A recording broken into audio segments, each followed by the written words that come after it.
ಶಿವಕುಮಾರ್ ಅವರು ಸಿಎಂ ಆಗಿ ಆಯ್ಕೆ ಆಗಿದ್ದಾರೆ. ಕಾಂಗ್ರೆಸ್ ಪಕ್ಷದಲ್ಲಿ ನೂತನ ಮುಖ್ಯಮಂತ್ರಿಗಳಿಗೆ ನಮ್ಮೆಲ್ಲರ ನಾಯಕರಾದಂಥ ಡಿ.ಕೆ. ಶಿವಕುಮಾರ್ ಅವರು ಕಾಂಗ್ರೆಸ್ ಪಕ್ಷದ ಶಾಸಕಾಂಗ ಪಕ್ಷದ ನಾಯಕರಾಗಿ ಆಯ್ಕೆ ಆಗಿದ್ದಾರೆ. ಇವತ್ತು ಗವರ್ನರ್ ಹತ್ರ ಹೋಗಿ ಮುಖ್ಯಮಂತ್ರಿಯಾಗಿ ಪ್ರಮಾಣ ವಚನ ಸ್ವೀಕರಿಸಲಿಕ್ಕೆ ಅವ್ರ ಬೇಡಿಕೆಯನ್ನು ಇಡ್ತಾ ಇದ್ದಾರೆ. ಬುಧವಾರ ಪ್ರಮಾಣ ವಚನ ಸ್ವೀಕರಿಸ್ತಾರೆ. ನೀವು ಕೂಡ ಸಚಿವಾಕಾಂಕ್ಷಿ ಇದ್ದೀರಿ, ಸಿಗೋ ವಿಶ್ವಾಸ ಇದೆ ಸಚಿವ ಸ್ಥಾನ? ಹೈಕಮಾಂಡ್ ನಿರ್ಧಾರಕ್ಕೆ ನಾನು ಬದ್ಧ. ಹೈಕಮಾಂಡ್ ಮತ್ತು ನಮ್ಮೆಲ್ಲ ನಾಯಕರು ಕಾಂಗ್ರೆಸ್ಗರೆಲ್ಲ ಒಗ್ಗಟ್ಟಾಗಿದ್ದೀವಿ. ಹೈಕಮಾಂಡ್ ತೀರ್ಮಾನವೇ ನಮ್ಮೆಲ್ಲರ. ನೂತನ ಡಿ.ಕೆ. ಶಿವಕುಮಾರ್ ಅವರ ಕ್ಯಾಬಿನೆಟ್ನಲ್ಲಿ ಯಂಗ್ ಲೀಡರ್ಗಳಿಗೆ ಅವಕಾಶ ಕೊಡಲಾಗುತ್ತೆ ಅನ್ನೋ ಮಾತಿದೆ.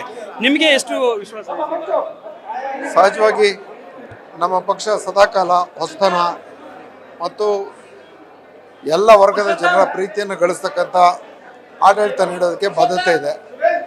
ಅದರಂತೆ ನಾವು ಕೂಡ ಆಶಾಭಾವದಿಂದ ಇದ್ದೇವೆ.